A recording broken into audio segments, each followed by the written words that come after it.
ইসলামের ইতিহাসে অসংখ্য মহান ব্যক্তিত্ব জন্ম নিয়েছেন।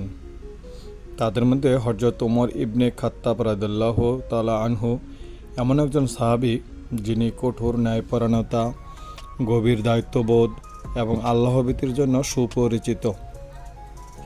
তিনি ছিলেন ইসলামের দ্বিতীয় খলিফা এবং তার শাসনামলে ইসলামী সাম্রাজ্য বিস্তৃত হয়েছিল ইরান, ইরাক, মিশর, সিরিয়া সহ বহু অঞ্চলে। কিন্তু আশ্চর্য বিষয় হলো, এত বড় সাম্রাজ্যের শাসক হয়েও তিনি সাধারণ মানুষের মতো জীবনযাপন করতেন। তার জন্য রাজপ্রাসাদ ছিল না, বিলাসিতা ছিল না, বরং তিনি সবসময় চিন্তিত থাকতেন তার শাসনে আল্লাহর বান্দারা যেন কষ্ট না পায়। হযরত ওমর রাদিয়াল্লাহু এর একটি বিশেষ অভ্যাস ছিল, তিনি রাতের বেলা গোপনে মদিনার রাস্তায় বের হয়ে যেতেন। কেন? কারণ তিনি দেখতে চাইতেন তার শাসনে মানুষ কেমন আছে, কারো ঘরে ক্ষুধা আছে কিনা, কেউ অন্যায়ের শিকার হচ্ছে কিনা, এসব সরাসরি জানার জন্য তিনি ছদ্মবেশে বের হতেন। কখনো কখনো তিনি নিজের দাস আসলাম রাদিয়াল্লাহুকে সঙ্গে নিয়ে নিতেন, আবার কখনো একাই বের হতেন। এক রাতে তিনি বের হলেন। রাস্তায় হাঁটতে হাঁটতে এক জায়গায় হঠাৎ বাচ্চাদের কান্নার শব্দ শুনতে পেলেন। কান্না এত তীব্র যে তার বুক কেঁপে উঠল। তিনি একটি ছোট কুঁড়ে ঘরের সামনে দাঁড়ালেন। ভেতরে একজন মহিলা চুলার পাশে বসে আছেন, আর তার চারপাশে কয়েকটি শিশু অশ্রুসিক্ত চোখে বসে আছে। হযরত ওমর রাদিয়াল্লাহু দরজায় কড়া নাড়লেন। বোন, বাচ্চারা কেন কাঁদছে? মহিলা দীর্ঘশ্বাস ফেলে বললেন, তারা ক্ষুধার্ত। আমি চুলায় পানি বসিয়ে রেখেছি, হাঁড়িতে কিছু নেই, শুধু পানি ফুটাচ্ছি যাতে তারা মনে করে রান্না হচ্ছে। হয়তো তারা কান্না করতে করতে ঘুমিয়ে পড়বে। এই কথা শুনে ওমর রাদিয়াল্লাহু এর চোখে পানি চলে এলো। তিনি বললেন, তুমি তো আমিরুল মুমিনিন ওমরের কাছে অভিযোগ করতে পারতে।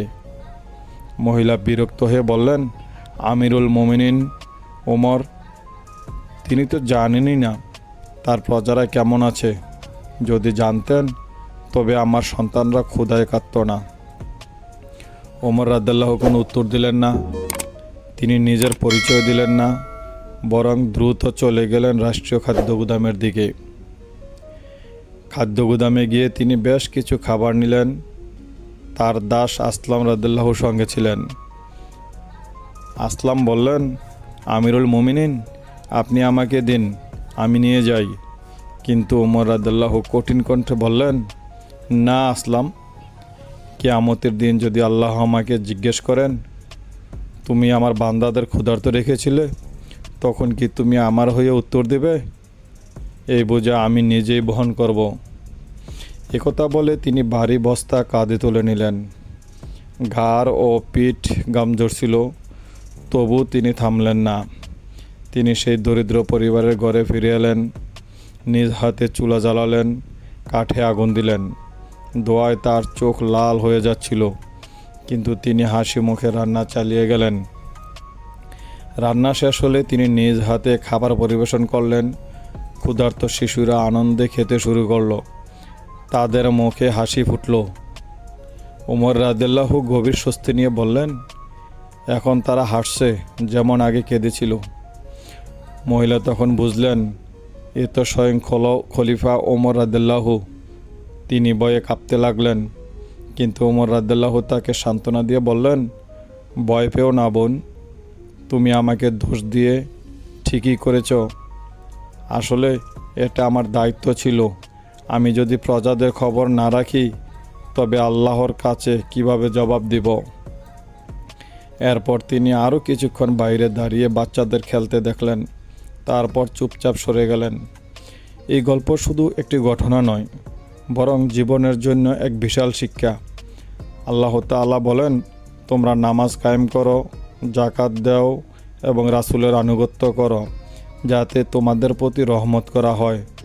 রাসূল সাল্লাল্লাহু আলাইহি সাল্লাম বলেন, যে ব্যক্তি রাতে ক্ষুধার্ত থেকে ঘুমায় অথচ তার পাশের প্রতিবেশী ক্ষুধার্ত থাকে আর সে জানে না, সে আমার উম্মতের অন্তর্ভুক্ত নয়।